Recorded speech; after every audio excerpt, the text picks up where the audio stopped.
எல்லா நபர்களாலும் ஏற்றுக்கொள்ளப்பட்ட ஒரு நபி ஹஸரத் இப்ராஹிம் அலைஹிஸ்ஸலாத்து வஸ்ஸலாம் அவர்கள்.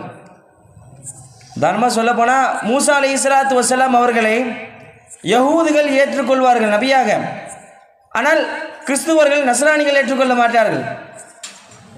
நபி ஈசா அலைஹிஸ்ஸலாத்து வஸ்ஸலாம் அவர்களை நஸ்ரானிகள் கிறிஸ்துவர்கள் ஏற்றுக்கொள்வார்கள். ஆனால் யஹூதுகள் ஏற்றுக்கொள்ள மாட்டார்கள். நபி முஹம்மது ஸல்லல்லாஹு அலைஹி வஸல்லம் அவர்களை இஸ்லாமிய மக்கள் ஏற்றுக்கொள்வார்கள். ஆனால் யஹூதுகளும் நஸராக்களும் ஏற்றுக்கொள்ள மாட்டார்கள். ஆனால் நபி இப்ராஹிம் அலைஹிஸ்ஸலாத்து வஸ்ஸலாம் அவர்களை மட்டும்தான் ஒட்டுமொத்த எல்லா நபர்களும் ஏற்றுக்கொண்டார்கள். யஹூதுகள் சொன்னார்கள் இப்ராஹிமு மின்னி, இப்ராஹிம் எங்களை சார்ந்தவர். நஸ்ரானிகள் சொன்னார்கள் இப்ராஹிமு மின்னி, இப்ராஹிம் எங்களை சார்ந்தவர்.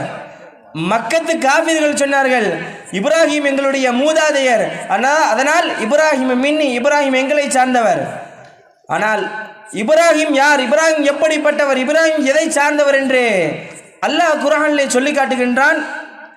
மாகான இப்ராஹிமு யஹூத வலா நசாரா, இப்ராஹிம் யஹூதியும் இல்லை கிறிஸ்துவரும் இல்லை. வலாக்கின் கான ஹனீஃபா முஸ்லிமா, என்றாலும் அவர்கள் யார் என்று தெரியுமா, மிக தூய்மையான மிக நேர்மையான ஒரு முஸ்லிம் என்பதாக சொல்லி காட்டுகிறான் அல்லாஹ். ஒமா கான மினல் முஷ்ரிக்கீன், அவர்கள் இணைவைப்பு அந்த கூட்டத்தாரிலிருந்து இல்லை என்பதாக சொல்லுகின்றான்.